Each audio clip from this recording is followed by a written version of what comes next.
హల్లెలూయా! దేవునికి స్తోత్రం. దేవుడైన యేసు ప్రభువారు ఈరోజు మనకు పరిశుద్ధ గ్రంథం నుంచి ఇస్తున్న వాగ్దానము సామెతల గ్రంథం 14వ అధ్యాయం 30వ వచనం. సాత్వికమైన మనస్సు శరీరమునకు జీవము, మత్సరము ఎముకలకు కొల్లు.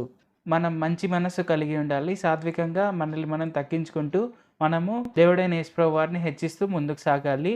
అలాగ చేయడం వల్ల మనము సంతోషంగా ఉండవచ్చు, ఆనందంగా ఉండవచ్చు. మన బాడీ ఎప్పుడు హ్యాపీగా, సంతోషంగా ఉంటుంది.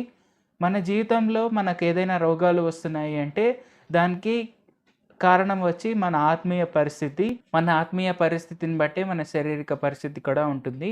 మనము ఆత్మీయంగా ఒకవేళ బాలేదు అంటే మన శరీరం కూడా బాగుండదు. మనం ఆత్మీయంగా బాగున్నాము అంటే మన శరీరం కూడా ఎప్పుడు ఆరోగ్యంగా ఉంటుంది. సో, మనం ఎప్పుడు ఆత్మీయంగా దేవునితో సమయం గడుపుతూ మంచిగా జీవించాలి. మనం ఎప్పుడు అలాగ చేయడం వల్ల సంతోషంగా, ఆనందంగా జీవించవచ్చు. సో, మనము యోహాను రాసిన 3వ పత్రిక 2వ వచనంలో చూస్తే, ప్రియుడా నీ ఆత్మ వర్ధిల్లుచున్న ప్రకారం నీవు అన్ని విషయములలోనూ వర్ధిల్లుచు సౌఖ్యముగా ఉండవలెనని ప్రార్థించుచున్నాను. సో, ఇక్కడ చూసుకుంటే అపోస్తలుడైన యోహాను కూడా అదే చెప్తున్నారు. ఏంటంటే మనము మన ఆత్మీయ పరంగా ఏదైతే చేస్తామో అది మన శరీరాన్ని పైన కూడా ఎఫెక్ట్ చేస్తుంది. కాబట్టి మనము ప్రేమ కలిగి ఇతరులను ఆశీర్వదిస్తూ మనము మనల్ని మనం కూడా ఆశీర్వదించుకుంటూ ప్రవచనాలు చెప్తూ ఉంటే మనము సంతోషంగా, ఆనందంగా జీవించవచ్చు. అలా కాకుండా మనము శాపాలు పెడుతూ ఇతరులను తిట్టుకుంటూ మనల్ని మనమే తిట్టుకుంటూ ఉంటే మనకెంతో ఇబ్బంది కలుగుతుంది. మన శరీరం కూడా అలాగే ఇబ్బంది పడుతుంది మన నోటి మాట ప్రకారమే.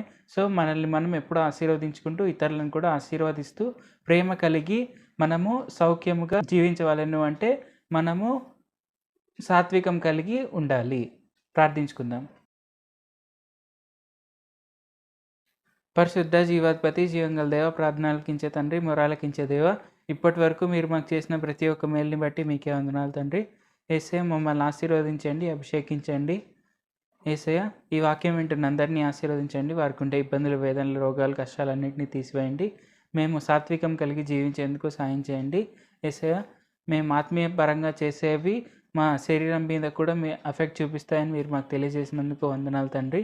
యేసయ్య మేము మంచిగా ఉండేందుకు ఇతరులను ఆశీర్వదిస్తూ మమ్మల్ని మేము కూడా ఆశీర్వదించుకుంటూ ముందుకు సాగేందుకు సాయం చేయండి. నజరేయుడైన యేసు నామములో ప్రార్థిస్తున్నాం తండ్రి. ఆమేన్. Thank you Jesus. దేవుడు మిమ్మల్ని ఆశీర్వదించును గాక.